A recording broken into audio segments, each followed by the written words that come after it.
That's what it says to say here in my big boys book of disc jockeying. It's Friday and the weekend's just around the corner, so it's a free-for-all. Talk about anything you want to talk about. On Monday we talked predominantly about why you like talk radio, because the argument was that it's sort of going out of fashion in the UK. That sort of music, top 10 and all that bobbins. Oh, I couldn't believe it. I watched Top of the Pops tonight. I haven't seen it for like months, and the first act on looked like Captain Pugwash or something. Should have an eye patch. I mean, is that what the kids are wearing today? Eye patches. And where were Pan's people come to that? Where was Babs? Got to be really old to know who Babs was. If you don't know who Babs was, ask your grandfather, they'll tell you. Right, now, yeah, we talked about talk radio on Monday and whether or not you'd be that upset if we ditched the midnight line, and we came to the conclusion that you would. So we're not going to ditch it, so you don't have to worry about that. Especially if your name's Today's Post. Oh no, wait a minute. If it's Mrs. Wassell. Mrs. Wassell in Railway Street.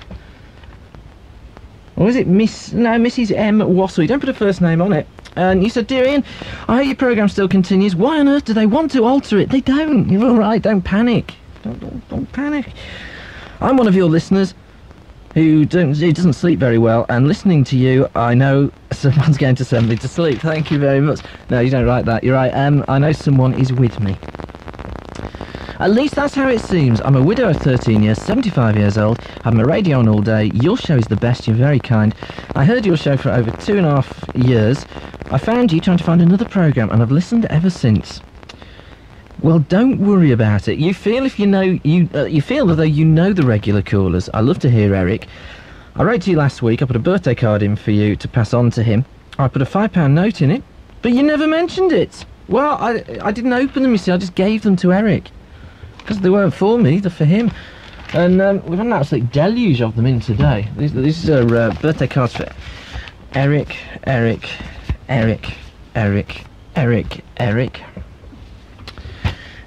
Nobody writes to me anymore. Eric, okay. It was his birthday last Tuesday, so never mind, we'll pass them on to him, don't worry about that. Anyway, I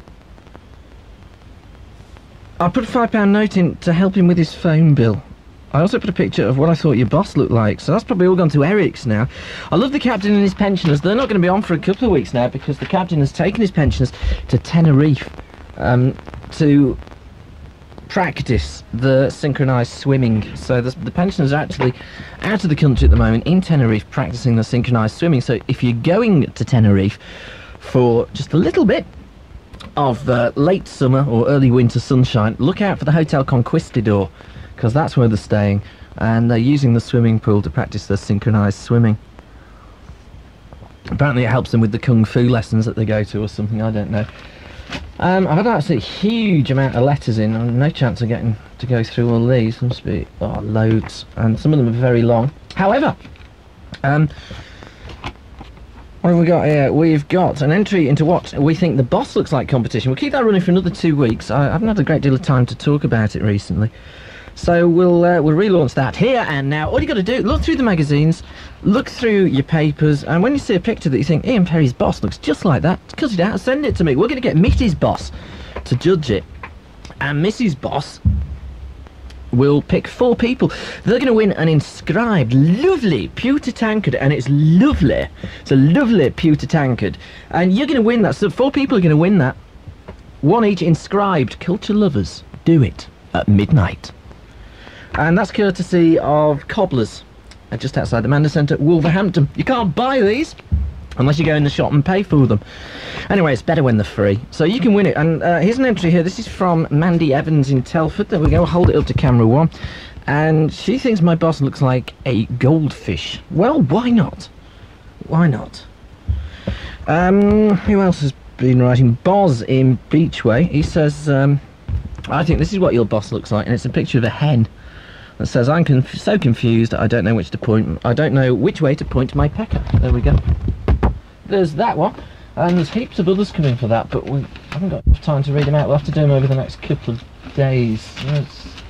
Where's other letters and things? Here we go, this looks like a nice short one. We'll read this one out. It's from John Green in Renison Drive. He says, "Dear Mr. Perry, please pass this card on to Eric." I will do. Wish him a happy birthday. I think your show's by far the finest radio show in the galaxy. And of course, galaxy is yet to be discovered. But it wouldn't be the same without celebrities like Eric and the Captain. I've also enclosed a picture of your boss with his wife as I imagine them. I think that's going to win it. There's a picture of Conan the Fallopian Tube. Oh no, it isn't. Conan the Barbarian with Maria Whittaker. I bet he wishes. I just bet he wishes. All right, John, so thanks for that. We'll stick that in and we'll send it off to Mrs. Boss to get judged. Now here's another birthday card. Aha! It's Mrs. Wassell's birthday card. Here it is. And there's the fiver. There's the fiver. So we'll make sure Eric gets that. Thanks for those. It goes on the Eric pile over there. You want to drop us a line? It's 267 Tettenhall Road in Wolverhampton. No, 267 Tettenhall Road in Wolverhampton, that's right. Or 28 Castle Street in Shrewsbury. Now, free for all tonight, so you can talk about anything you want to talk about. 754 123 in Wolverhampton, 236 235 in Shrewsbury. But I would like to talk to you, if you were ever a member of a youth group, you know, like punk rockers. Maybe you were a punk rocker in the 70s, maybe even a new romantic. Hello, is that Dave? Hello, we got Dave there. Maybe you were a new romantic and wore all those silly baggy trousers, and I thought the blokes looked effeminate, quite honestly with you. Maybe in the 50s you were a rocker, or you were a rocker's moll, or as I think Jim Duncan referred to them as groupies. Maybe you were in the rocker scene. Maybe you were what did they have in the 60s? Oh, it was all that peace and love garbage, wasn't it? Maybe you were a hippie with an Afghan coat, or stuff like that. So whichever youth movement you were a member of, if you want to give us a call, tell us about why you did it, what you wore, the music you listened to. Why, here he is, the old rocker himself. Jimmy! Oh dear, you've started a wonderful subject this evening. Tanner in the jukebox, and you can bop all night along there and you stand outside. The glorious places everybody went along to, you know, and just the music was wonderful. And drop your coin right into the slot, you're going to hear something that's really hot. And Chuck Berry said that, so it must be true. It was true. We all bopped along to Chuck and just about everybody. Eddie Cochran was the star, you know, we all followed him. But bikes, you had to be a biker. And you went to every race meeting there was, but you used to go and congregate in great piles of them. But it was only just the bikes had to be, you had to pose your bike. You spent hours polishing it and going out there and just posing it. Well, that's what a bike's about, isn't it? Yeah. Posing. Not for riding. But they were all Brit bikes. Of course. Except an odd Moto Guzzi, or Moto Guzzi it used to be around. There'd just be odd one or two of those about. The Italian jobs. Yeah, there was no Japanese jobs, Japanese bikes. Japanese didn't even make bikes then. Did you have a leather jacket? You had a leather jacket, but leather always used to get wet, because we were wet weather bikers as well as dry. And you used to have the leather jacket for a Saturday night perhaps, but you'd always use a barber jacket if you were doing it there, because barber jackets were kinder. If you fell off, they didn't tear apart so quick. Did you have skull and crossbones on the back of your leather jacket or anything? No, we didn't do that. No, that was Hell's Angels. Was it? Yeah, the rockers were, you had more the fringes were the rockers, you know. Because in the 50s I thought it was sort of, I've been looking at a lot of pictures of a bike club called the 59 Club. Yeah, they were Hell's Angels. Well, it was run by a vicar. Yeah, I know, but they were. Were they? Early forerunners? Yeah, well, they were forerunners of Hell's Angels. We were picking up on Marlon Brando, you see, in the wild one. Aha! But you were the not so wild one. No, we didn't go on that. We were the racers. We go to the meetings and do all the things like that. You ex-rocker, you? Yeah, I'd go down there and Brill Cream, long greasy Brill Cream hair, you know. Did you have the sideburns, didn't you? Oh yeah, right the way down. You had sideburns. We had hair then in those days as well. Ah, happy days. They were wonderful days. Happy days. Smoking senior service cigarettes. As you went along.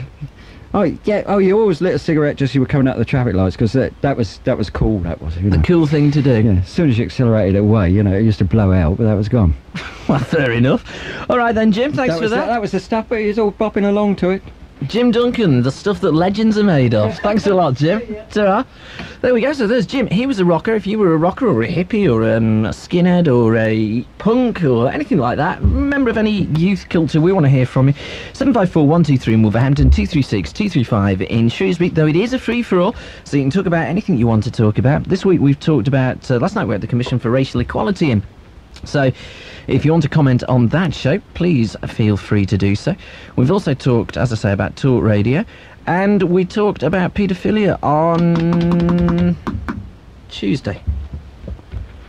So, 754-123 in Wolverhampton, 236-235 in Shrewsbury. First on the lines, good morning, Dave. Good morning, Ian. Good morning. I missed your show. Oh, barking mad, Dave. Yeah, I see you coming back on my day. I missed your show, pal. No, you haven't. Where have you been? I've been too bad. I've been bad for about 3 or 4 days. And, I ain't been too well, like, pretty depressed lately, with things going wrong for me at the moment. What's been going wrong for you, Dave? My team, booze, myself. Yeah, I mean important things, not football. Oh, like, anything trying hard, trying to get a job, anything like, can't get, I promised you a job, but I didn't get luck. He let me down, so, See, I was rather under the illusion, because somebody told me, that you'd actually said that you were never going to phone me again. Who said that? Guess I was just unlucky, was I? No, because what it was, I wanted to get on the show a lot, and I waited, I was fed up. I listen to your show, don't I, I never miss your show. So there's a bit of false optimism on my part? Yeah, no, my part, really. Oh, dear. My part. Right, well, what can we do for you, Dave? Well, you talk about the rockers and paedophiles in the Automata and the Sunday. Hold on a minute, rockers and paedophiles, you can't say that in the same breath. Oh, okay, then, no, you want to talk about the rockers, okay, because I used to, do you know Roy Hood? In the old 60s, 70s, I used to have a boy then, I used to have a BSA and, Triumph and that myself. Roy Hood? Roy, was it Rob, what's the singer in the 70s, not Roy, the other singer. Roy Wood? Yeah, that's Yes, it, Roy Hood's a sort of... Roy Hood's the other one. Yeah. Actually, he's a very funny bloke, Roy Hood. He was, wasn't he? Hilarious. What was Roy Wood like? Oh, he was alright, he wasn't too bad, he made some good records in the 70s, 80s, he's a kind bloke. Personal friend of yours? Well, no, I've spoken to him a couple of times, I haven't seen him for years though. I met him at Wolverhampton about 15 years ago, I think it was. When he was my mate, I don't know, he was a biker, we was both bikers then. So you were a rocker? Yep, I love it. He used to take me to these shows and music and things that I like. Just have a drink with him, and I ain't been there for years now. It's got to be about 10 years. I ain't been last time I went. So you were a rocker in the 70s? Yep, I loved it as well. I enjoyed it because it was more fun then. Times have changed now. There's no atmosphere now in music today. It's just nothing there. It's not the same. So you used to rock and roll, get your head down on the highway and all that? I used to love it. To tell you one thing, it used to be fun days. You could have a drink, have a pastime, good fun with everybody.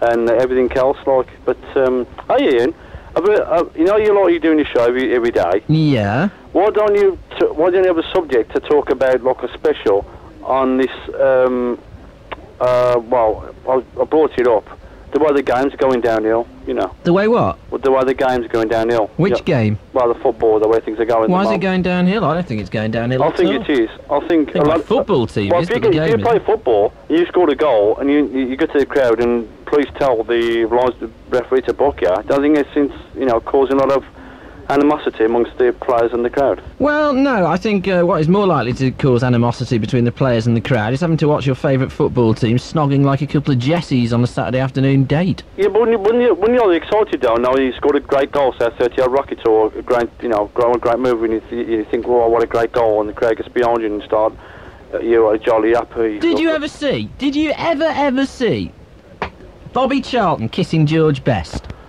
No, you didn't, did you? No, the shook hands, like, exactly. So if shaking hands is good enough for Bobby Charlton, it's good enough for the players of today. 754-123 in Wolverhampton, 236-235 in Shrewsbury. Next on the lines, Bill. Good morning. Oh, good morning. Good morning, Bill. What can we do for? What are we on about now, then? Anything you like. You were on about motorbikes and that. Rockers. Yeah. Were you a rocker? I used to go in the Nelson in Wolverhampton, which used to be the place for all the Hells Angels to go. So you were an angel, were you? No, not myself, heaven's sake. Why did you go in there then? Well, just to see what the place was like, actually, and the people who were in it. And what did you find? I worked for Norton Villiers afterwards. So which time period are we talking about? Well, I'm on about sort of late 60s.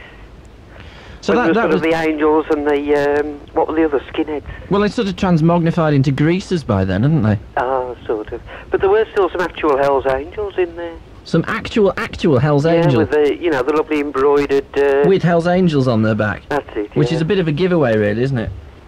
But I say, it was, some of the blokes were quite nice, and I met an old chap who had a lovely old Sunbeam, 1930s Sunbeam motorbike. I was having a very pleasant conversation a couple of weeks ago with Satan's slaves. I mean, you look at them and you think, oh, not going near him. But you speak to them, they're great. Yeah, sort of looks are deceptive, aren't they? Absolutely right. Salt of the earth. Probably do a lot of work for charity as well, probably. Oh, some of them are. Loads of work for charity. Teddy boy races and that sort of thing, you know. Yeah. Sorry, Teddy Bear, not Teddy I Boys. did buy one bike, actually. It was a BSA Barracuda. Very nice. Why did you say you weren't a rocker? Because I didn't actually... well... Did you rock a bit? Well, I was sort of tagged on with them, really. You tagged on with the rockers? Yeah. Why did you want to be a rocker? I don't know, just to see what it was like, really. Just to see, you know, something different, bit of enjoyment. To wear a leather jacket and cruise the highways? Well, I don't know how to cruise it, I fell off it. And this was in the 70s, was it? Well, sort of late 60s, really. You were never tempted to be a hippie? No. I actually wonder if anybody would still admit to being a hippie. Did you ever see hippies around then? Hello? Well, there were a few, weren't they? You know, but Well, they were I don't sort of know. in a world of their own. They always seem to be, you know, way out, man, you know. Drugs, probably. On another world. That sort of put me off. So you wouldn't actually count them as your close friends? No. Okie dokie, that was Bill. He once went into the Nelson, which was a pub, to see the Greasers and the Rockers, and ended up buying a bike and falling off it. Isn't youth culture fascinating? 754-123 in Wolverhampton, 236-235 in Shrewsbury. It's the Midnight Line on Beacon and WABC. It's a free-for-all. You can talk about anything you want to talk about. Though we do want to speak if there's any old ex-Teddy boys knocking around, or any old rockers, or Teddy girls, for that matter. Tell us about it. 754-123 in Wolverhampton, 236-235 in Shrewsbury. Hasta la vista, babies, because we'll be back after this. We got what you want at the price you want to pay. Mayfair's Quality Carpet Wholesale Warehouse is now open to the public. Make your choice and take it away. Save pounds on carpets from leading manufacturers by buying direct from the roll at discount prices. There's hundreds of rolls on display which can be fitted within a few days by Mayfair's own expert fitters. Estimates are free and credit is available subject to status. Written quotations on request. Mayfair Carpets, the quality carpet wholesalers. Now open to the public every day in Park Lane, just off the A460 Cannock Road, Wolverhampton. We're testing a new prototype receiver and would like you to help us test it as it converts your thought waves into sounds and broadcasts them live on air. All you have to do is to think of a lovely chilled bottle of TAG export beer, which you'll each receive if all goes well. Remember, a bottle of TAG, not tag or bag. Oh dear. The perforations and it lets the flavour flood out. Things, mate. What are those under your eyes? You look like that. But Emily loved him. The mice on the closet. You have been taking part in a commercial for TAG, lager brewed to the 1516 Reinheitsgebot, and certainly not bags. How can you enhance your company image in just 24 hours? Move to IMEX Business Parks. All premises have reception staff and security patrols. Office units have reception facilities, while industrial tenants have the use of three-phase power, compressed air lines and forklift trucks. Just pay a month's rent in advance with no personal guarantees and you're up and running. For more details, dial 100 and ask for free phone IMEX. IMEX. No red tape, no worries. It's time for the massive end-of-year stock-taking reductions at Options. You needn't wait for a sale to get the keenest prices on solid pine bedroom and dining room furniture, farmhouse tables, chairs, dressers, wardrobes, chests and mirrors, plus unbeatable offers on all cane furniture for the home and conservatory. For the biggest and the best pine and cane display in the Midlands, visit Options, Units 15 and 20, Enterprise Training Estate off Pedmore Road, Brierley Hill, opposite the Merry Hill Centre. Call 0384 262 467. Options, pine and cane. Options, furniture superstores.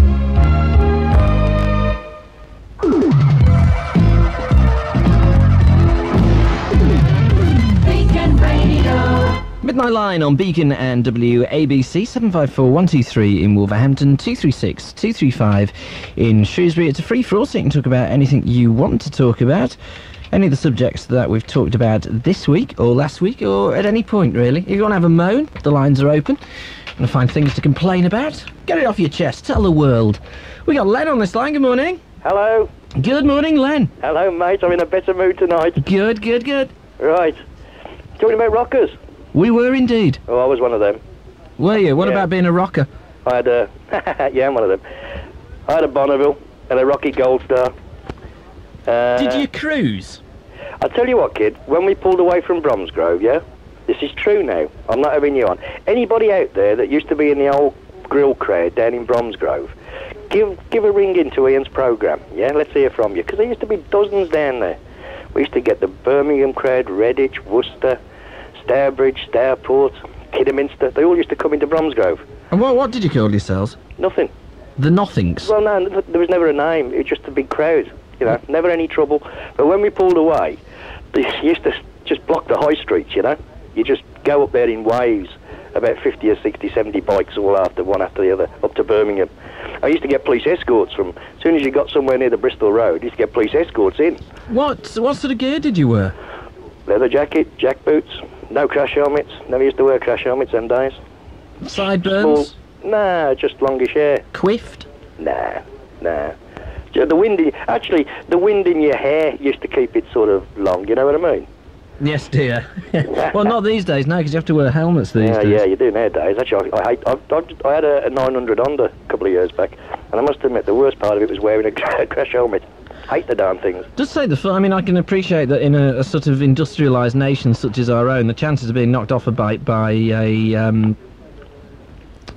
motor car driver, probably in a Volvo, are quite high. But when I go to Greece, I don't wear a helmet, and the difference is phenomenal. And you feel like, you know, the open road and wind screaming through your hair and your ears, you know what I mean? Was it easier to get chicks, as they used to call them then, to get young ladies and forge deep and meaningful relationships with them? Was it easier if you were a biker, actually, or if you were not a biker? I shouldn't tell you this now, should I? You shouldn't, but you're going to. I'm going to, because I might put my head on the chopping block here, so I've got to be very careful what I'm saying in case somebody's listening. But I hope they are. I'm seeing a girl that I used to knock around with when I was 18, yeah? And we've formed an association, and we're going to get it together. And we sit there and look at each other and have a laugh and say, you know, how do you see me now? And when she says, oh, I still see you with your bike, with your Bonneville, and thinking you're a cat's whiskers, you know. What did they call young ladies who hung around bikers? That's polite, anyway. I don't mean, what did the rest of society call them? They weren't as bad as what they were painted. You found that the same crowd of girls sort of went round the crowd of guys, if you know what I mean. Like, they were going out with a guy one week, and the next week they'd go out with another guy, and another guy the next week. But they were never like this Hell's Angel crowd, where you know what their rituals are, don't you? It was never grim like that. Well, I don't know. I'm wondering about the Hells Angels. I read an article written by Andy Kershaw, who I've got a great deal of respect for. And it seems they're all sort of mid-50s and run motorbike shops in the States now. Yeah, probably. So all that's changed. Yeah, they've all gone respectable now, haven't they? They've all grown up. But, I mean, what term of reference would you have used at the time to... I mean, was it like a gaggle of girls? Did you refer to them as chicks? As I think it was birds we used to call them. Birds? I know it's a bit old-fashioned, like, but, you know, where the women, where's the birds, you know? Oh, this was pre-Germaine Greer, wasn't it? Oh, yeah. But it was a good life them days. I'll tell you what, when you're going down the road now, like if I see bikers coming up behind me and I'm driving along on a country road or whatever, or say, you know, a reasonably busy road, I'll pull over as far to the left as I can and I'll flick an indicator to the left to tell them to come past me. But you can always tell the prats that have never had a bike. Policeman did that to me the other week. Did they? Yeah. He's been a bike rider then? Well, he flashed his left indicator. I thought, he can't be serious, but I thought, oh well. So I went past him and I was keeping an eye on my mirror because I thought, I bet he's going to do me now. He didn't? Nah. He's been a biker then. You find that anybody that's sort of got a car, I must admit I'd love another bike, but anybody that's got a car still respects anybody on a bike, you know what I mean? It's the dickheads that have never had a motorbike in their life, especially women. I mean, let's be right, you know. If there's going to be an accident, it's got to be either a geriatric or a woman driver and a motorbike, isn't it? I must admit, I fear, my worst fear is, it's usually a Morris Marina. Yeah, tell me. And an old bloke and a hat. Yeah. People don't know who I am. Actually, that 900 I did crash it. There was 4 cars in a row. I'm coming down the back and I'm doing about 50, 60, because they're doing about 40, and I was just coming up to the back of them. All of a sudden, the one in the front stopped dead. The 3 hit the back of her, and I hit the back of the last one, and I landed on the bonnet of the 3rd car in front. Like, I cleared 3 cars. What sort of points did they give you? Have you ever noticed, when you do things like that, there's always a stupid woman around that says, are you all right? There's always... Yeah, you're picking yourself up. They say, "Are you all right?" Oh, I just... They pick you up. I just sit there holding up scores like they do in diving competitions. I've done that twice, actually. And there's always been a daft woman there saying, "Are you all right?" And you feel like saying, "Yeah, I often do this." Yeah, well, you know, I was getting a bit bored, so I thought I'd go for a quick triple pike over my handlebars. Yeah, I must admit, though, I envy people. I envy you with your bike, to be quite honest. Did you ever get... Oh, by the way, there's some excellent news on that. I've managed to get the insurance, or rather Gary at Street Bike has managed to get the insurance down from 800 to 400. Has he? Yeah. Can I tell you a story about it? Have I got time? Go on, very quickly. Well, the last time I bought a 900, because it's 902 actually, which is unspecified or top of the range insurance, isn't it? Yeah. In other words, it just covers anything.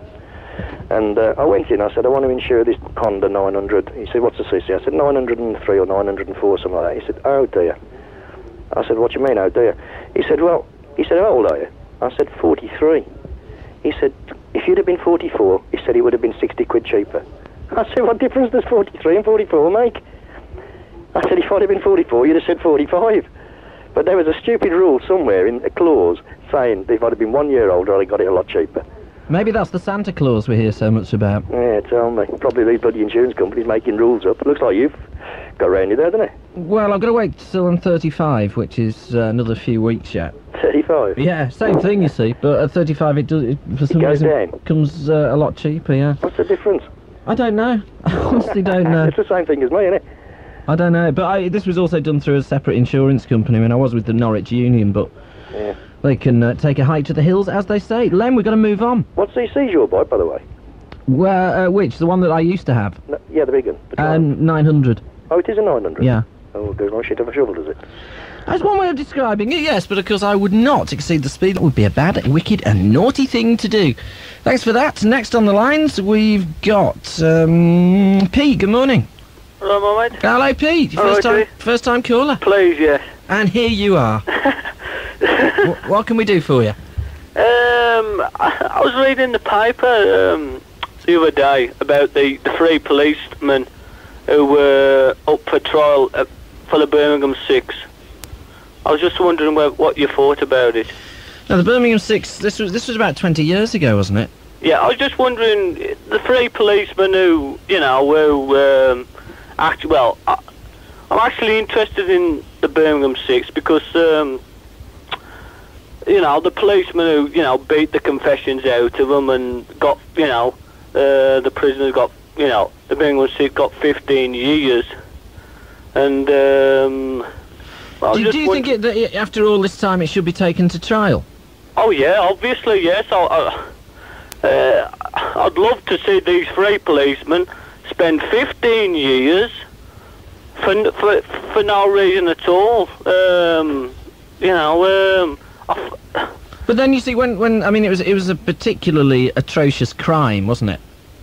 Yes, but you're sending 6 innocent people. Yes, I accept that, but what I think you've got to look at is rather than look at individuals, you've got to look at how the system is constructed. Maybe at the time, the pressure was on to get a result, not necessarily the correct result, just a result. Yeah, I understand that. I understand that. And if we've got a system that wants a result at any cost, even if that cost is sending innocent people to jail for 15 years, then the system stinks. Yes, the system stinks, yeah. I mean, look at it, the Guildford 4. Yeah. The Renault 5. Yeah, but I couldn't be... that's what I don't understand. Policemen going to bed at night and sleeping and thinking, oh, well, I've just sent an innocent person to prison for 30 years. Well, maybe they didn't think that, because some of the evidence, I think it was on the Birmingham 6, I'm pretty sure it was, some of the forensic evidence at the time was believed to be state-of-the-art. Unfortunately, it's full of flaws. So while they ran a scan on they ran a scan on the hands to see if they'd been handling explosives, and the forensic evidence said they had, although you could apparently get the same effect by striking a match. Yeah, you leave the same residue on your hands. So I don't think it's as clear-cut as 3 policemen deciding individually and then together that they were going to send 6 innocent people down. I don't think it was that clear-cut. And I also think you've got to look at the role of the system in it, which basically was screaming for a result. Yeah, I know the public. Oh, yes, I know the public. I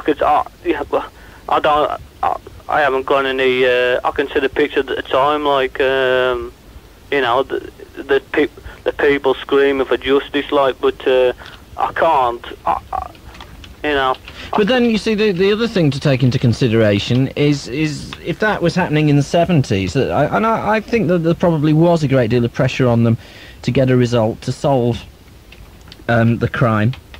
Then isn't that just going to be made? Isn't the pressure just going to be turned up by the idea that we pay the police by unit efficiency? At the end of it, you have to trust your police force to do the job. I don't think that you can start turning up the pressure on them. I'm saying you do the job, and what's more, you're going to do it by a week on Tuesday. I really can't understand policemen, beating up innocent civilians just to get a result, Ian. I can't understand it. Although I suppose they would argue that...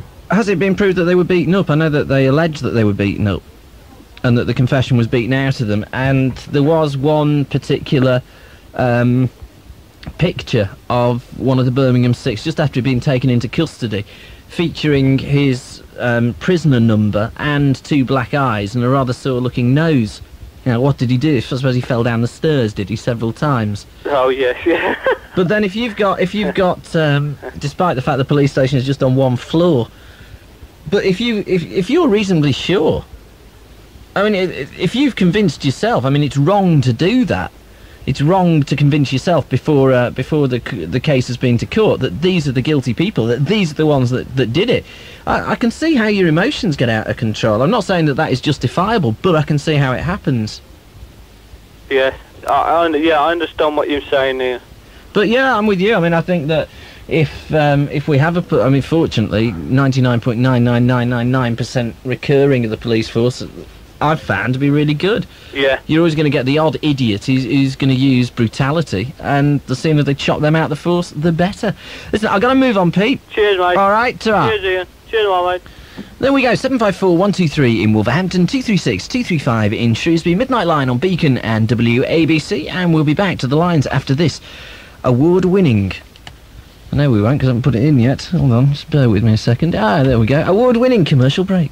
This is a public notice from Dreamworld. Due to major showroom alterations currently taking place, Dreamworld are clearing quality three-piece suites, including leather, from just £395, and are currently offering 2 years interest-free credit and up to £500 part exchange on your old suite.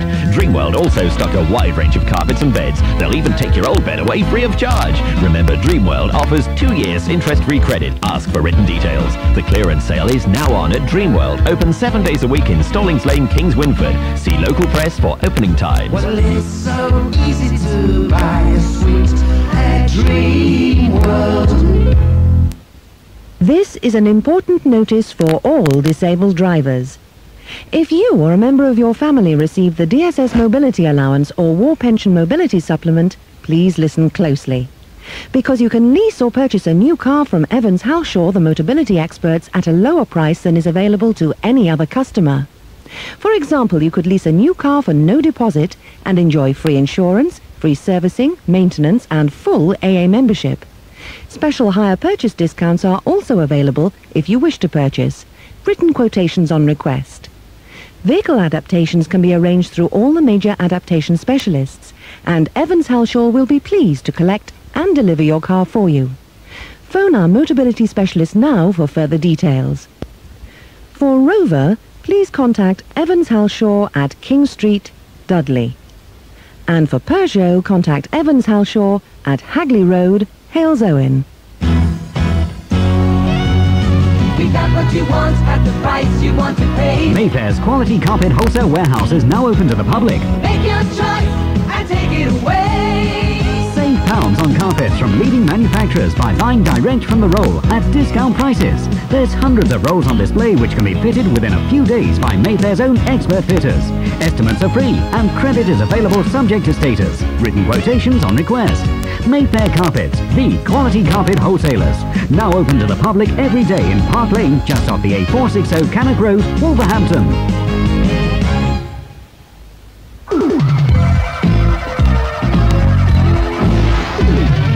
Beacon Radio.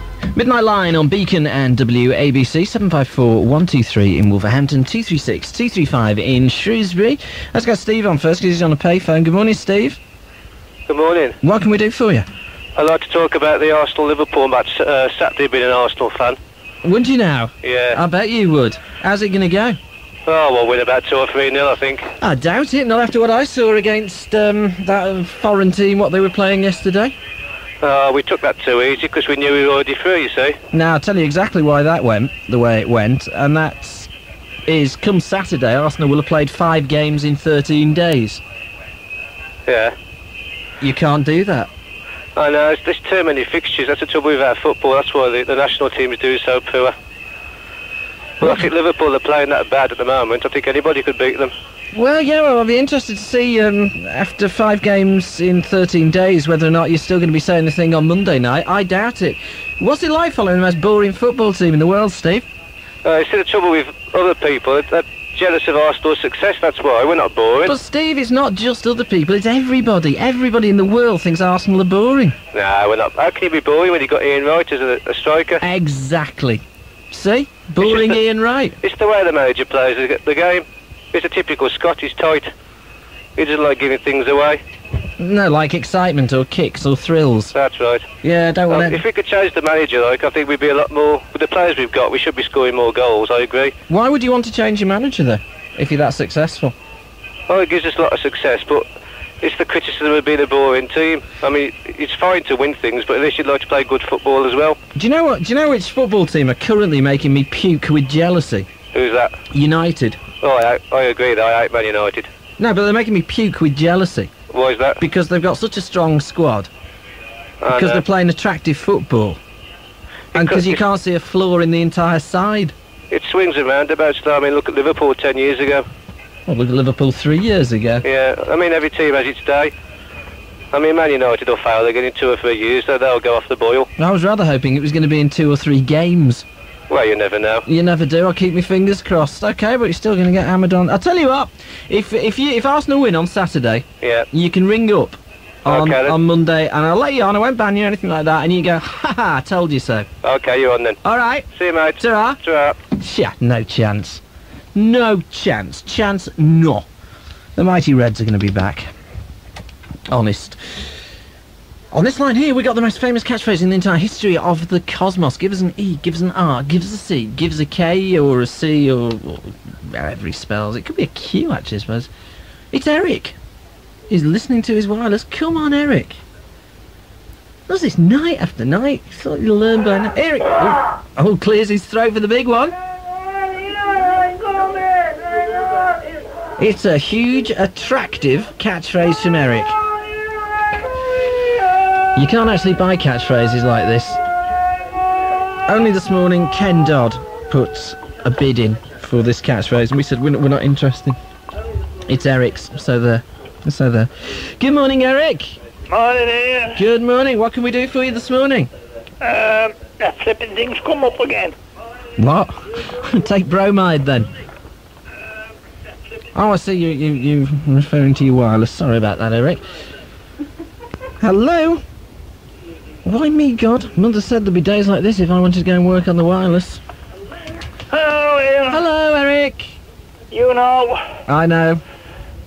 Thank Auntie A, I don't know who that is, for her gift and her card. I will do. And the other lady that sent the one in tonight. Oh, you mean Eileen Over, don't you? Yeah. Yeah, okay. And So- M. Wassell sent you a fiver. I thank them all. From one old age pensioner to another. That's that correct. Poor lady's probably sitting there as we speak with her electric fire turned off. Yes, you see, we all stick together, the old age people. Absolutely. Oh, You don't find no muggers and kickers in them. No, Hell's Grannies were disbanded a long time ago. Yeah, I know. You know that bloke that was on last night, that racialism bloke? Andrew, yes. He don't know a lot. This is your considered opinion, is it? that this is my opinion. He doesn't know a lot. I can't see as he give any reasonable answer to any question. Well, I thought he was quite good. He hemmed and he hawed, and I think the most important thing that he's interested in is these shopping, the shoppers on the big cases. He ain't interested in the small cases that causes all the trouble. He didn't give me no reasonable answer to the gollywog, did he? Well, he just said that some people may find it offensive. Well, people... Of course people find it offensive, you know, so all that and the other. They're bound to, been they? They're bound... Well, I don't know if people are bound to. Of course they've been, I mean... Like Tommy the Engine. Tommy the Tank Engine? Yeah, that was supposed to be prejudiced. Was it? Yeah. Yeah, but a lot of what he said last night was that don't believe everything that you read in the Sun, because they will make things up. Well, I don't read nothing in the Sun. Yeah, but you look at, I mean, the Bar White Sheep, for example. Bar Black Sheep. Well, yeah, but I mean, there was a story circulating that the Commission for Racial Equality wanted to change that to Bar White Sheep, and that was just made up. Just somebody sat down, had a few beers in the cartoonist, and thought, what can I write about? Oh, what about the blackboard? Well, that was another one that was just made up. They've had to change it to chalkboard. What about Captain Scarlet? Yeah. I mean, he said, no, well, that's not true. I still say if we can't live together in this world as brothers and sisters, well then it's God help us. In which case, I mean, when you look at it, Ian, it's God help us, you get these people that moan and groan, coloured people, about the coloured people and that, don't you? Well, why does the English on Scotch and all the others, why the hell do they moan if they don't get a tan, if they don't get a tan when they go on their holidays? They seem to want to be the same as a coloured person then, don't they? Yes, I've always found that strange, that racists actually quite enjoy going and getting suntans. Yeah. Yeah, doing their best to contract some form of horrible skin cancer by lying on a beach. That's right, well... underneath the exposed ozone layer. Yeah. Ian, you'll see Jim Duncan tomorrow night. I sure will. Ask him when he's going to do that tape for me, will you? Okay, I will, yeah. You know, the Monastery Garden. I don't know, but I'll ask him. He's got it.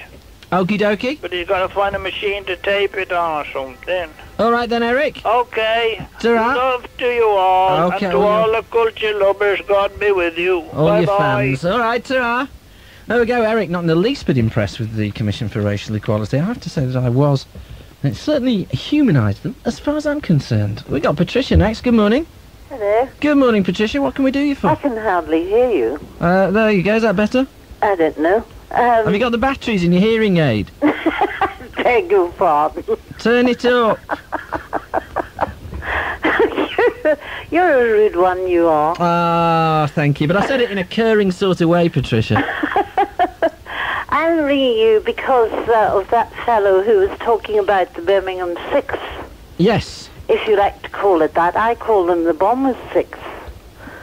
My son was in the tavern, what do you call that place, the tavern in the town, on New Street in Birmingham, that same day. The same day that the bomb went off? Yes, that's right. So he'd left only hours before? I beg your pardon? He left only hours before? No, he was there. He was there when the bomb went off? Absolutely. Was he injured? He was. Luckily for him, he went to the loo. And he got a tremendous bang on his head, which was cut wide open. And he had a lot of stitches put in there. And unfortunately for me, I happened to be in Birmingham at the same time. And unfortunately for me, where I was, we weren't looking at television or listening to the radio at that precise time.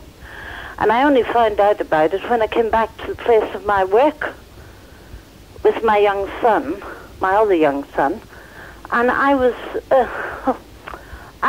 in just a state. I bet you were. When I turned the television on and all I could see was police, ambulances, I don't know what all. And we were all told not to go there because of the having all the ambulances and so on going there, and we, us people, should stay away from there and let them get in there with all the injured people. But you say you call them the Birmingham Bombers? I do. But what if it wasn't them? I'm not talking about those particular people. I'm talking about the people that did that. Do you believe that they will ever be caught? Well, I sincerely hope they will. I sincerely hope they will. Even 20 years on? Even 20 years on. Because do you know this? My son still suffers from severe headaches after all of that time. After all of that time. So it still has an effect? Absolutely. Absolutely. How do you believe then that if the press reports are to be believed, then the Unionists and the Republicans have been talking? If that led to a united Ireland, what do you do then with the terrorists? I don't think it will ever happen.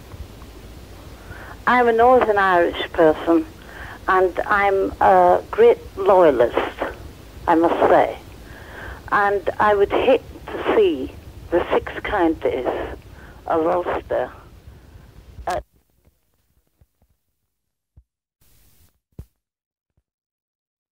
the government of not acting after 100 earth tremors struck this region last year. The Indian Prime Minister is due to visit the devastated villages later today. Alex Thompson, IRN, Maharashtra. President Clinton 5 in Shrewsbury, because looking through my national and indeed local research departments, not a whole lot going on at the moment. Not a whole lot going on. In fact, nothing. Zippo. Fire strike pay damper. No, not a whole heap going on. Right, so you can, we'll have a free-for-all. Who's going to win the big fight? That's the question. I reckon it's going to be Big Frank, because I wouldn't dare say anything else, because he's a national hero. And I just don't think that Lennox Lewis... Well, first of all, he's a Canadian. He's from relative land. First answer to the first question a Canadian baby asks is, it's a tree, darling. That's all he got there, trees and relatives. Yeah, Big Frank will whop him into the middle of next week. No doubt about it. Go on, Frankie boy. Put the Canuck in his place. Still, at least the Canuck won't need an air ticket home, that's for sure. Not once Big Frank's lanced him one. I was reading today, because I got this impression. I don't know anything about boxing. I don't know anything about anything.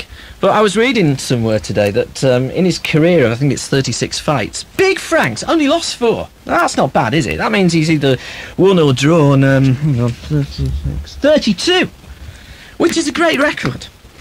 I reckon he's only got to hit him once, hasn't he? Yeah, probably. I don't know anything about boxing. Just purely out of patriotic reasons, I hope Frank does him a good style, as they say in boxing. See? It's in my Boys' Big Boy's Book of Radio Presentation, Boxing, page 32. Does him good style is a good term to use at this juncture. That's what it says, that's why I used it. Now, it is a free-for-all, but... no, I bet I won't be able to find it now. This is just typical. Oh, the preparation that goes into this show. We'll get to that in a minute. Anyway, you can talk about anything you want to talk about. I had a letter sent that was rather disturbing. And it was from a young lady... I think it was a young lady, judging by the writing. Maybe it was a young bloke. I don't know. But anyway, they described themselves as being half-caste, and they said, look, there are occasions, stuff like when the British National Party get elected into a council seat, there are times when I actually feel an outsider, and yet I was born in the UK. So is that a common thing? Is that if you're of ethnic origin, or your parents are of ethnic origin, do you ever feel like you're an outsider in your own country? Or do you think, no, being far too sensitive about things? What I would do is stop being so sensitive. Or do you think, no, got a very good point, very, very funny, some people's attitudes. 754-123 in Wolverhampton, 236-235 in Shrewsbury. I'll find that letter a little later on, probably. Let's have another look at the letters. Who has been writing? Mr. Robin Tinsley says, hello, I'm a student at Shrewsbury College of Art and Technology, where I'm presently enrolled on a BTEC National Diploma in Design and Visual Communications. No, you have spelled it right. All right, fair enough. I've recently begun my second year, and my first project or assignment is to research, design and produce an editorial profile for a fictional magazine. The person it is based on has to be interesting, with a fun personality and an interesting career. Somebody the general public would want to know about. This is when I thought of Chris Evans. Do you happen to know his telephone number? Well, that's... No, me. Anyway, you want me to take part in that? Okay, alright. In the interest of furthering your education, I'll do it, as long as it's not too hard. It doesn't involve me doing much. That's okay. Right, we asked you, what do you think the boss looks like? We've got 4 tankards. What I want you to do is look through magazines, look through your papers, look through books, whatever. And as soon as you see a picture, no matter how obscure, of what you think my boss looks like, send it to me, 267 Tettenhall Road in Wolverhampton, or indeed 28 Castle Street in Shrewsbury. Now, here's one from Stan and Sue Smith. I'll hold it up so you can see it on camera 3. There you go. And it's just like a Professor Brainbox type my boss is meant to look like. There you go.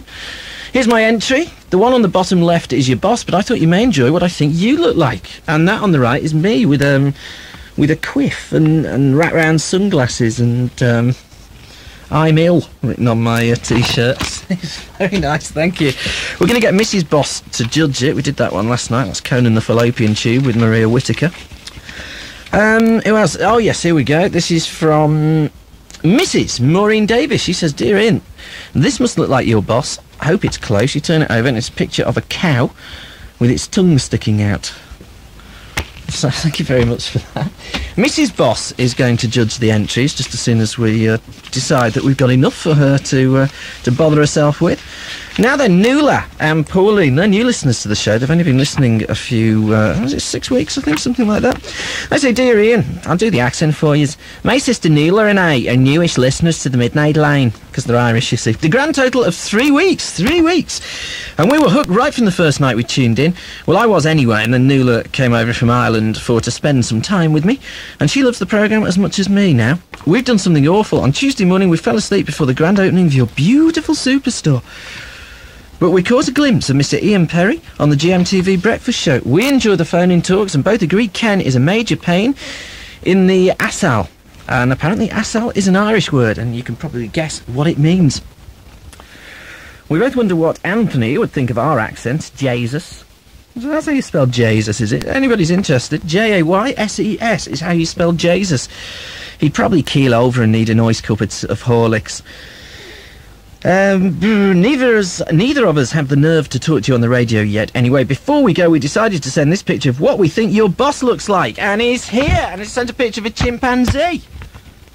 Actually, it could be his brother. It could be his brother, because it's actually got a red jumper on. So, yeah, it could be his brother. There you go. Well, there's another one for Mrs. Boss to judge. OK, 754-123 in Wolverhampton, 236-235 in Shrewsbury. This is quite strange, this. Dear Mr. Perry, regarding a launch of a new contraceptive implant for women. I'm writing to you with connection to the imminent launch of Norplant, the new contraceptive implant, which will be available to women in the UK on NHS prescription from 11th of October 1993. Do I want to go to the... oh, no. Well, what they're basically asking is, would I like a GP to be made available to take live calls on air about contraceptives? Well, that'd be a fascinating phone show, I don't think. Thanks, but no thanks, I think is the answer to that one. Coming up on Wednesday, Mr. John Starkey. I was going to say John Swallow for some reason. John Swallow's actually a personal friend of mine. John Starkey's in the studio on Wednesday. Okay, Wednesday night. Be there. It'll be totally unfashionable. If you've never heard John before, he's a bit good. He's a bit tasty, the lad. Okie dokie, to the lines we go. On this line here, it's so long ago since I phoned it back, I can't... It's Mavis, good morning! Good morning, Ian. Mavis from Welsh Wales. It's lovely to be back in the real world. Oh, yes. Why, where have you been? Up at 5 in the morning, getting up for work. Milking the cows, eh? Blame my boss. Milking the... shearing the pigs. Yeah, listen now. Prediction. Prediction? Yeah. Who's going to win the fight? Nah, boxing cancelled. You reckon it's going to be cancelled due to the rain? Far too much rain in Wales. Well, of course it's been fought in Wales, isn't it? Too much rain there. So you reckon it's going to be cancelled and that's it? Yeah, too much water, too much rain. That's the end of our entertainment, that is. What a shame. Well, every time I go down there, it pours with rain anyway, so... Yes, I seem to remember that when I spent my holidays there, when I was a kid, it rained. Yeah. Noted for it, they are. Come and see the rain in rainy Wales. That's why I think the people go around with wet feet. No, that's the inbreeding. Cut it out. I'm sorry, Wales. Don't take offence. If you haven't got a sense of humour, you shouldn't listen. Oh, I have. No, I was just saying in general, you know. Yeah. I had a phone call the other day off Eric. Did you now? Yes, he said that I backed out. On this racialism, is it what they call it? Racism, yes. Yeah, well, I backed out. Why did you back out? Well, because I was going to speak about what's been written in the paper about, what they call it, that secret society? The Ku Klux Klan? No, not the Ku Klux Klan. The Masons. Pardon? The Masons. The Freemasons. The Freemasons? Yes. Well, why don't you talk about what's wrong with the Freemasons? Well, I was informed in 1981-82 by a bent policeman. Well, you mean he was homosexual? Very bent. And I was informed then that he was a member of the Freemasons and that there were top people in the police force that were into corruption. Well, what sort of people do you think Freemasons are? Well, I don't really know, but all I do know that it is supposed to be something charitable, isn't it? Well, my dad's a Mason. Yeah. An ex-worshipful master. Mm-hmm. And my mum's a member of the Lady Masons. Yeah. And they're not corrupt. Well, yeah, and but I've never seen any corruption in the Masons. No, but there's not always, is there, Ian? There are the odd... secret handshake in the Masons. But yeah, but you do have the odd one or two, don't you? One or two what? Well, like bent policemen, you get one or two, but I don't which think makes it very bad for the very good ones. But I don't think that they're necessarily Masons, are they? Well, I was informed that the one I knew was a member. Yeah, but so's my dad. Funnily enough, my dad's an ex-policeman. Yeah? Yeah, but your dad must have been a very good one. He wasn't bent. You're joking? You're joking? Once he had to go and investigate his own crime. Did he? When he was a military policeman on RAF Valley. He robbed all the Christmas trees from the commanding officer's house because he was growing them in his back garden. And my dad nicked them. Yeah. And he sold them to the married quarters. Oh, Ian. And then he got a phone call through from the commanding officer who said, somebody's nicked all my Christmas trees. Come and investigate it. So he went in and said, it's an outside job, this. You're never going to see him again. I was also informed that at the time that they used to say when they were lined up about going out and getting goons. Also, the next day it would be, let's go and see how many car parking fines that we can get. So you're saying that they're also that the Masons are racist? Well, I'm not. I'm saying that there are bent places, not so much the Masons. I'm saying that what I was informed that they go, they protect bent policemen. In other words. I don't think. I mean, has there ever been any evidence for that? Not that I know, but this comes from a bent policeman's mouth. It's an awful bent policeman. Is it do you believe it to be a Masonic conspiracy? No, I don't know. I just wondered whether at the time, whether it was his excuse to cover up for his misdemeanors. You see, I think to an extent. I mean, if you talk about the Masons, yeah, I think to an extent, every group in the world looks after its own. To an extent. I mean, like bikers. If you see a bike that's broken down on the side of the road and you're on your bike, or even if you're in your car, you'll stop and you'll help. But if you saw a Volvo, you just sort of flick two fingers at it and start laughing. Mm-hmm. So every group, to an extent, is self-protective. Yeah, I think so. I've been to loads of Masonic dues. Yeah. And I don't for 1 minute. I mean, most of them tend to be sort of, well, they're just into having a good time.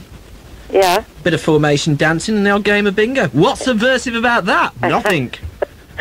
I don't know. I'm only going by the information that I had received. I mean, the thing is, Ian, I told you before, I have had a lot to do with the police, as you know, over the crime of my daughter's death. And the ones that I've come into contact with have mostly been very, very decent chaps. And unfortunately, you get the bent one that makes it bad for the ones that are being very good.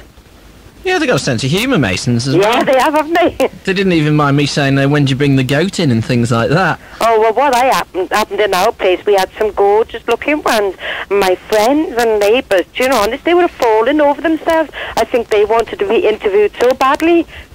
By the Masons? No, by the policeman, Oh, the good-looking policeman. Very enough. Listen, I'll tell you what, we're going to move on, Mavis. Okay, but then, we'll Ian. pose the question. Do you believe that the Masons are A, a bunch of harmless socialites working for charity, or B, a dark, satanic and subversive organisation populated by political mavericks, all right? Okay. And you think B? I think B. Okay, fair Okay, enough. Ta-ra, bye-bye. Mavis. There we go, Mavis on the Midnight Line at Beacon and WABC. Now, I found that letter. I'll read you that letter. It says, Dear Ian, I was listening to your Midnight Line. I just had to write. I was listening to Eric, who is from Walsall. I'm from Walsall myself. Eric's opinions on ethnic minorities frighten me. I'm of mixed race. My mum's white, my dad's black, but I suppose that most just see me as black, and that's fine by me. I'm, in fact, as neutral as anyone can be concerning racial issues, but ever since the BNP gained a seat in London, it stirred up a fear inside of me. I see myself as British first and foremost, and I'm proud to be British, but when a party like the BNP gain in popularity, I feel like an outsider. I can't for 1 second begin to understand how a person can dislike another just because of the colour of their skin, but I do, to a certain extent, understand why some white British people are feeling angry about the way things are going. Of course, no group should be superior to another, but as been quoted on your show a number of times, when in Rome, do as the Romans do. Wear a toga. People who come to Britain must blend in with that culture, learn how to speak English and not expect any special treatment. Advertising jobs for ethnic minorities only and separate schools, etc. do nothing to improve race relations. You just get the indigenous population feeling hostile and like second-class citizens in their own country. Thus we get the BNP playing on these fears. Ethnic minorities should only demand equality, not special treatment, and sometimes equal opportunity groups see racism where it doesn't exist and it causes trouble. I was shocked to hear that the National Front got 6% vote in the election in Walsall. It really worries me. Things need to change fast because it's clear that a lot of people are not happy with the way that things are at the moment.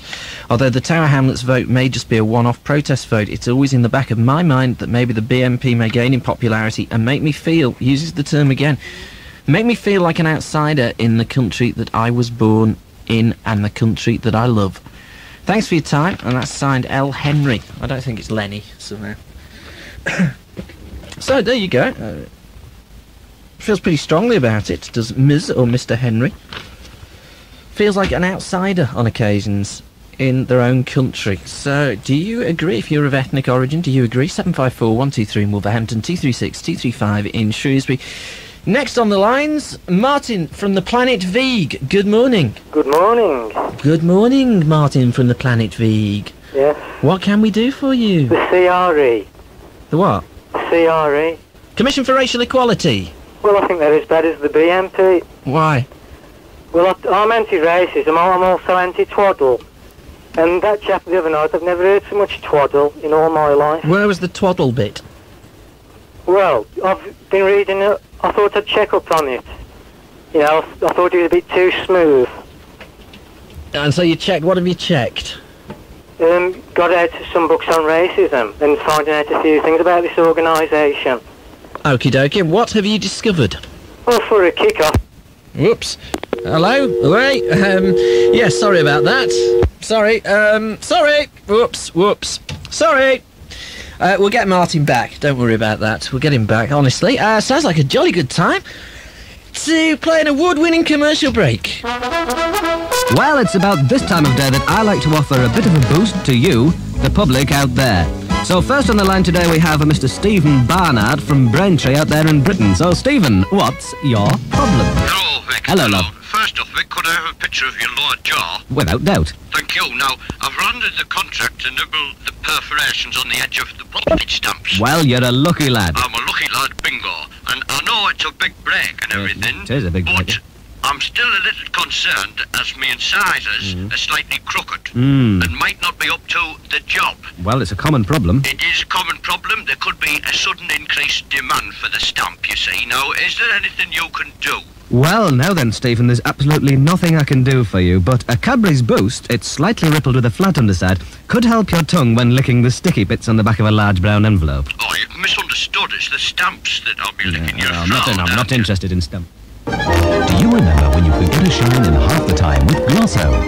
Would you recognise Pat Hill, Match Won the Carnival Queen 1959? These and many other marvellous memories can be yours to keep with a new book called Memories of the Weekend and Beyond. For those of you who were around in this golden age, it'll be a chance to revisit your childhood, or maybe to catch a glimpse of where you grew up. For everyone else, it's a fascinating chronicle of how life used to be in the area surrounding the weekend.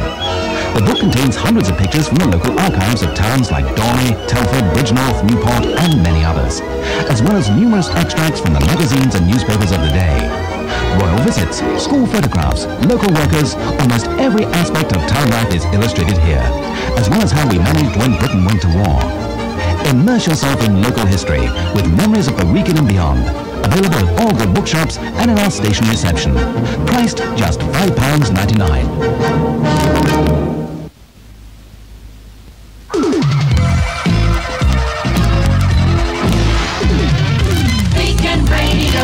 Midnight Line on Beacon and WABC. We've just been speaking to Jill Jessen on the said telephone lines in question.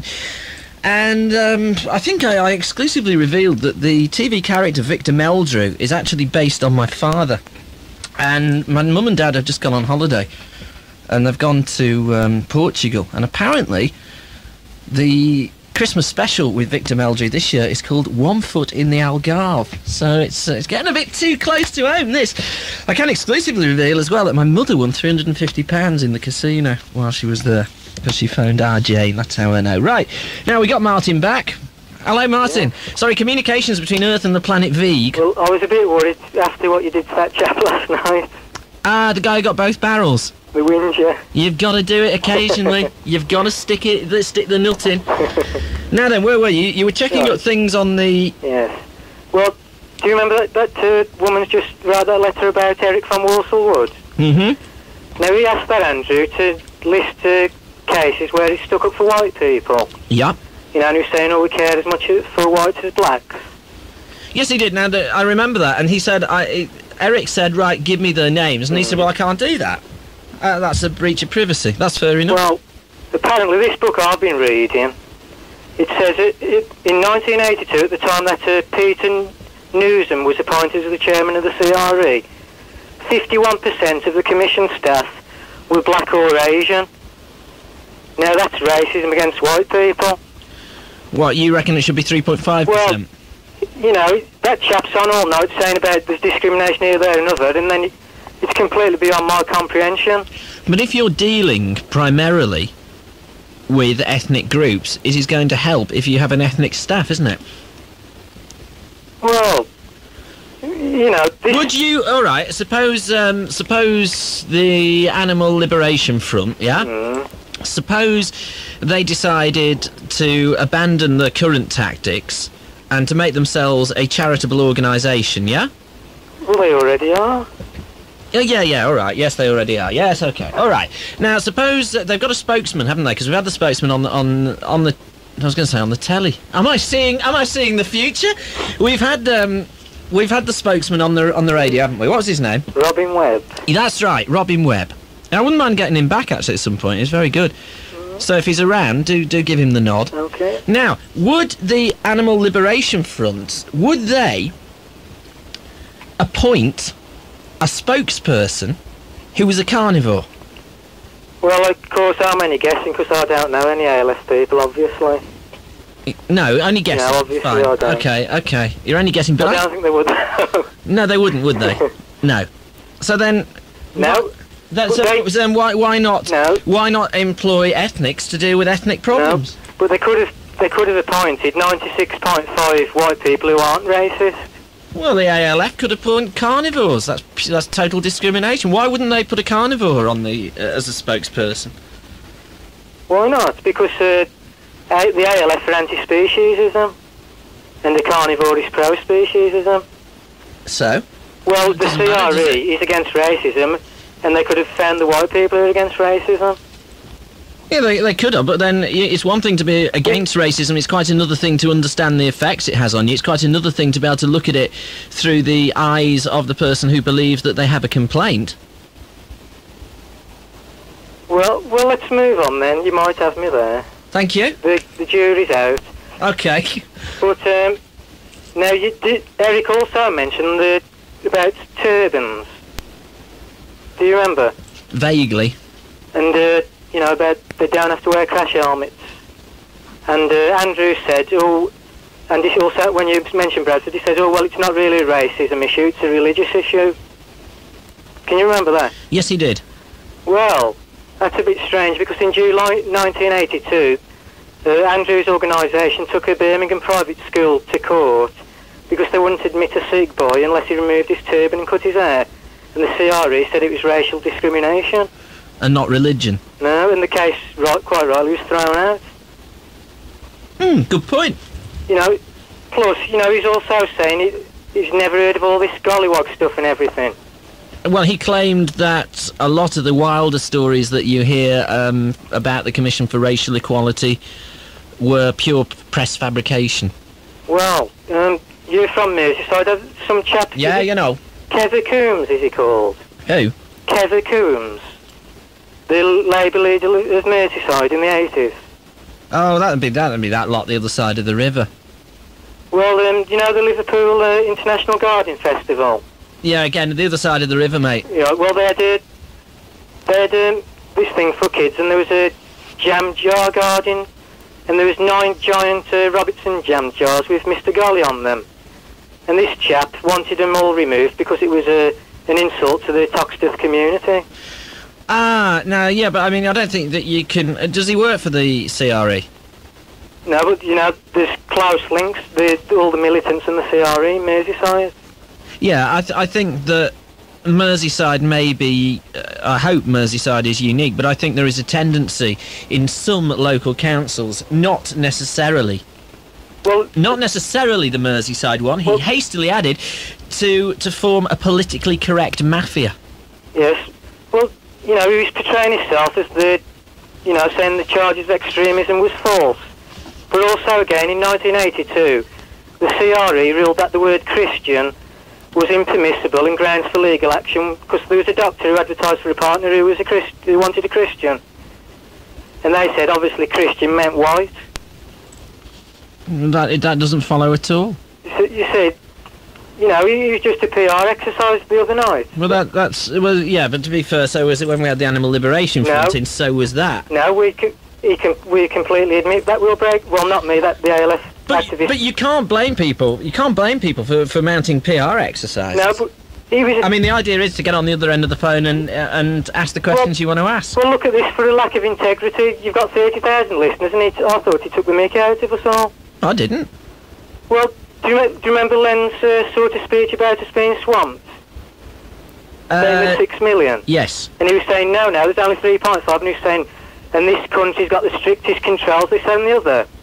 Well, what he didn't mention was, in 1985, the CRE did a report immigration control procedures, and they recommended that less priority be given to the prevention of evasion and less priority given to inconsistencies in applications arising from efforts to cover up past tax frauds should not delay the issue of entry clearances. So, did they?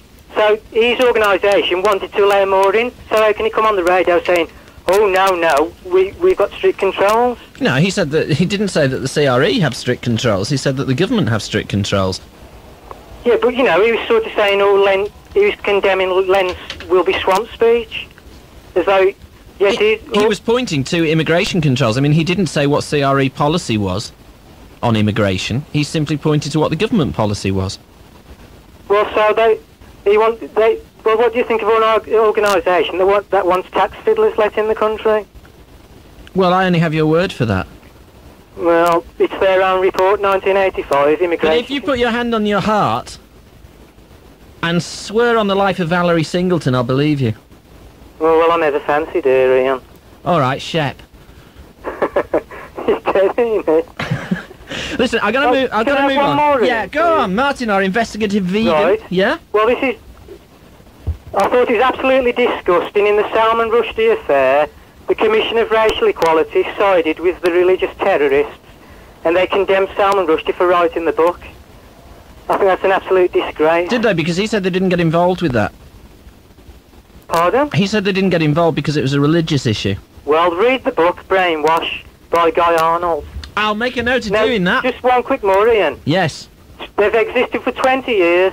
We're the CRE, we'll stop racism, and it's actually increased. And I'll say to the black people, I'm against racism. If you want peace in this country, get rid of the CRE and all the other fanatics. Okie dokie then. Okay, thank you. Thank you, Martin. Okay, bye. Very forcibly put.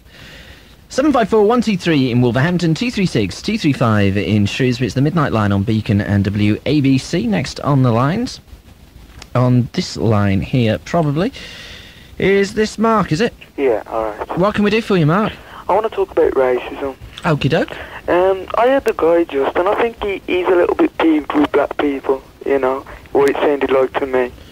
Well, no, he did. I mean, he's. I know that he says that he wasn't racist. Well, no, he's not speciesist. I mean, he goes even further than that. Yeah. But you reckon he was? Oh yeah, definitely. You could tell by the way he talks. Like, I've studied white people myself, and I've talked to them and seen the way that most of the white people that I talk to have racism in them. Might I ask what your colour is? My colour? Yeah. Black. Right. Yeah. I find, right, that a lot of white people as well try to change things around and say that black people are racist too. But I don't think that black people are racist in a way that they hate white people for their colour, but they hate white people for the things that they do to black people. But you see, I always understood it that any ism in that sense was a brand of stereotyping, whereby you judge everybody by the behaviour of one member of that ethnic group, be it white, black, green, yellow, purple, whatever. Now, while I understand that there are some racist whites, yeah. I think it's pretty racist to tar all the whites with the same brush. Well, you got to think that when we're at school, yeah, say I'm a black person, right, and I'm at school, and as I'm growing up at school, I find that I've been taught things that are all to do about white people. Take a black culture, it's a completely different culture. You know, when I found that when I was growing up in school, that was actually being racist to black people. Maybe because I wanted to be with the majority, having been the minority. Now, how do you perceive yourself? I mean, do you perceive yourself as a normal everyday Brit? Black British? What? I am British. I was born in this country. I heard a statement on the news, what the British National Party says, that the British people are being treated like second-class citizens in their own country. And I don't think it really means British people. I think it means white people. Oh, well, Ian, did you... Yeah. you mean that letter that I read? No, not the letter. On the news a while back, when the British National Party, one of them got into council. Ah, right, they were yes. Speaking yes, I think he definitely did mean the whites. Yeah. Well... It was the concept of their own country that threw me. Well, I'm British, you know, and I've been brought up in this country, and, like, I'm not necessarily proud of this country, because it's not done anything for me. All it's done is cause grief for me. Yeah? How's it caused grief for you? Well, at school, you know, I found that I was growing up in a white society when I was black, so no matter what I'd done, I would always be black. People would always see me as black. I've noticed a lot of black people act in a certain way. I like to call it a white attitude.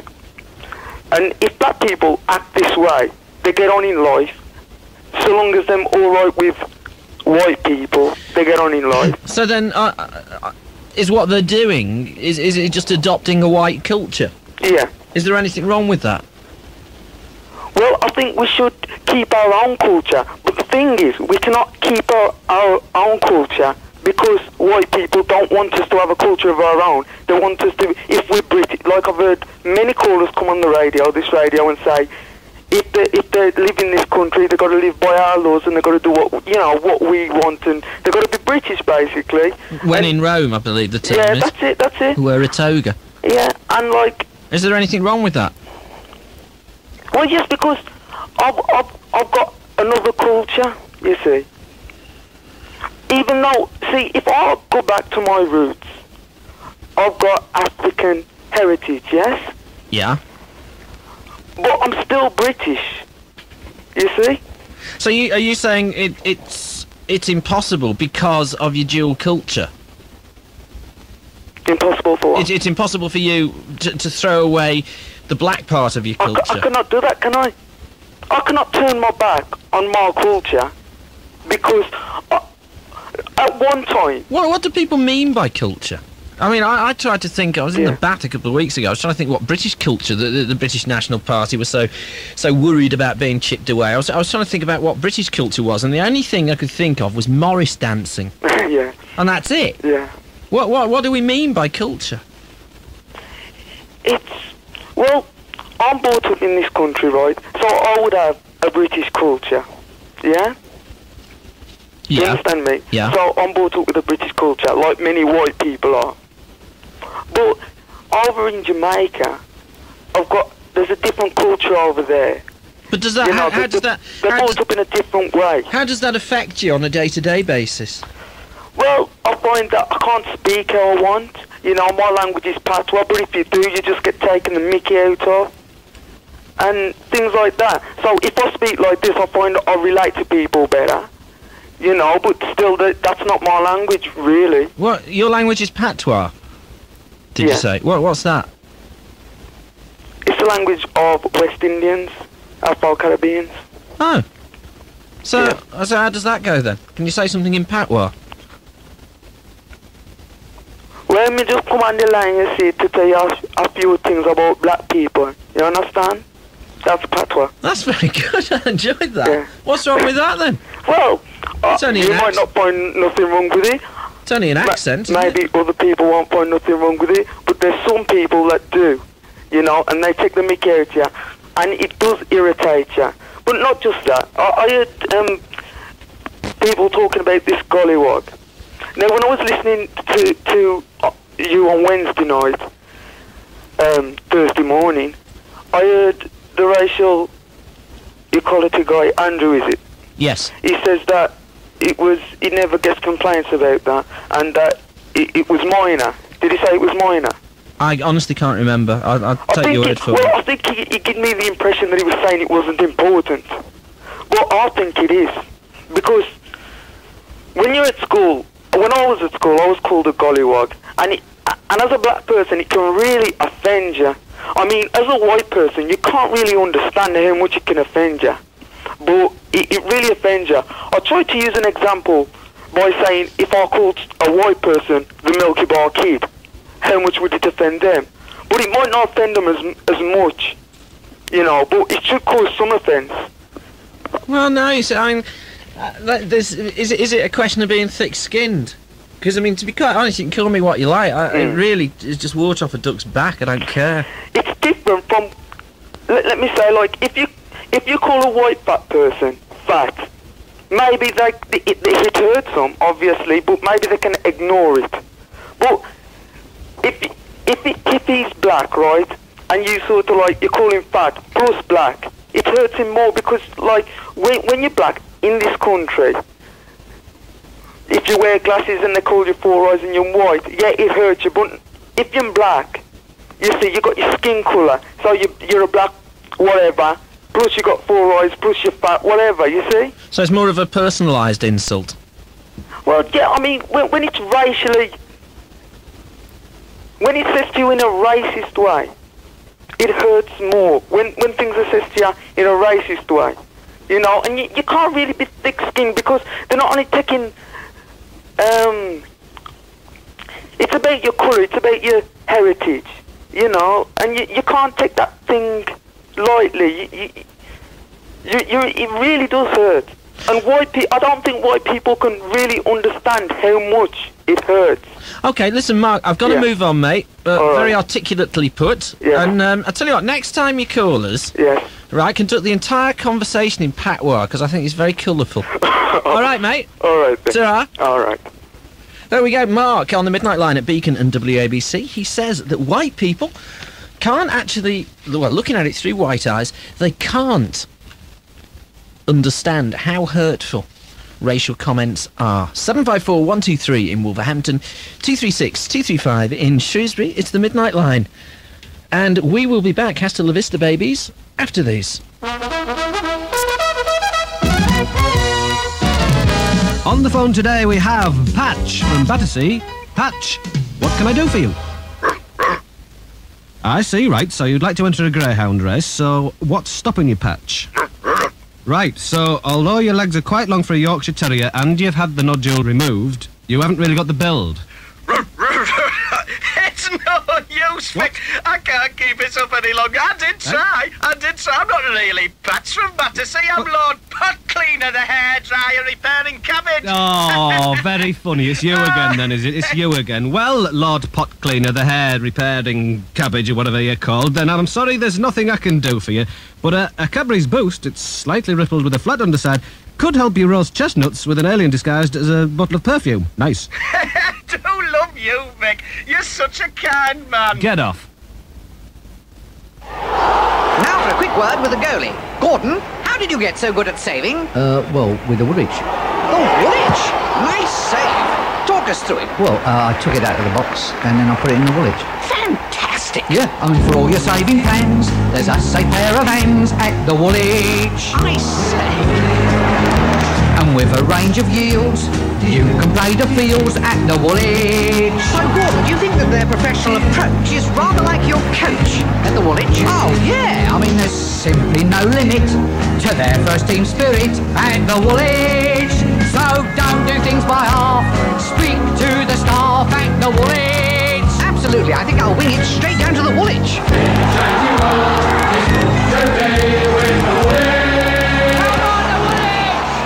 Full terms and conditions from any branch of the Woolwich Building Society or phone 0800 400 900 for details.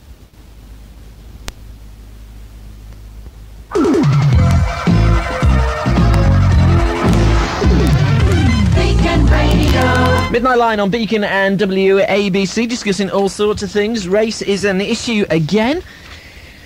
But it is a free-for-all, so you can talk about anything you want to talk about into everybody's life. A little rain must fall. In our case, it's Dave. Good morning. Good morning, Ian. Very quickly, Dave, because we're very busy. What can we do for you? No, I'm just watching the photo on the radio. Oh, goodbye then. Sorry. We want your undivided attention or nothing. Right, on this line here, Eric. Good morning, Eric. E-R-I-C-K. I've worked out how you spell it now. It's both. E-R-I-C-K. Eric. Everybody... Oh, here it comes. Oh, go on, we'll do it then. I will answer true. Good morning, Eric. Good morning, Mr. E. Will you call me true? Yes, I just haven't done this bit. Yes, I will. Good morning, Mr. E. Good morning, Ian. Hey, listen, Eric, we're going to have to get an industrial skip to get all these birthday cards round to you. Because there's even more coming in now. No. I'll tell you what. I've got a whole heap here. Give me a number between... Well, we'll just take the top lot. Right, give me a number between 1 and 8. 7. 7, okay. 1, 2, 3, 4, 5, 6, 7. Right, we'll open this one then. And this one, Eric, I can exclusively reveal, says on it... Oh, there's a picture of 2 little puppy dogs. Ah, isn't that nice? And it says, to dear Eric, best wishes for a happy birthday. Lots of love from... It looks like Dooley Donnell. Or Dodie. Keep up the good work and God bless you. Can you please tell Ian whether your name is spelled Eric or Eric, just to set the record straight? Eric, how do you spell your name? E-R-I-C. No K's then? No. No? Well, we thank you for that. Okay, we'll get these round to you somehow. I don't know, we'll get skip off the council or something. Now then, Mr. E, what can we do for you this Hey, time? wait, I get Wingnut to fetch him. You're going to get Wingnut to fetch him, are you? Right, okay, fair enough. What can we do for you? Ian. Yes. I'm sorry I upset that bloke last night. Not half as much as I did, Eric. I know you did. But if he don't ring early enough to get on, that isn't my fault, is it? That is not your fault, Eric. No. That is not your fault. Another thing I want to correct, Ian. Yes, Eric. You know, what's his name? Sheik, was it? Shafiq. Shafiq. Yeah. He said that I said all coloured people were stupid. No, I don't remember you saying that. Well, I didn't say that. You did not say it. What I said was, biggest part of the white people want to get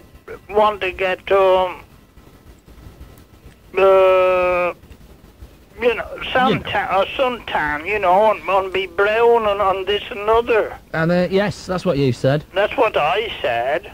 I didn't say the colours were stupid, because they aren't stupid. Fair enough, Eric, you've set the record straight. Right. What was I? Oh, another thing is, did you see Jim Duncan for me? I didn't. I was a bit late in the studio, I'm ashamed to admit. Right. I only saw him for 40 seconds to do the link on WABC. No. But I will ask him. I'll tell you what, I've written it on the back of my hand. Right. Because I never wash. So, well, not till Christmas anyway. No. So that'll still be there when I see him. Yeah. What I can't make I don't think, even myself, there is any end to racialism. And another thing, did you see Weekend this week? Well, I don't know why I bother watching it, because they're just repeats of what I've done. Yeah, but that bloke is just paying £1,200 for castration. Well, to come round my house, I do it for £6. Yeah, I know. But as long as he doesn't mind a hacksaw. What that woman wants him to do is to go through castration, lock him up for life, so as he can't do no more damage. But what's the good of him going for castration if they're going to do that with him? Well, I think that the psychological profile of the guy is very, very complicated. And I think deep down he may be doing it for reasons other than to reduce his sex drive, reasons of attention, reasons of manipulation, reasons of control, loads of things. I don't think it's as clear cut as having his undercarriage chopped off. But I don't think he and my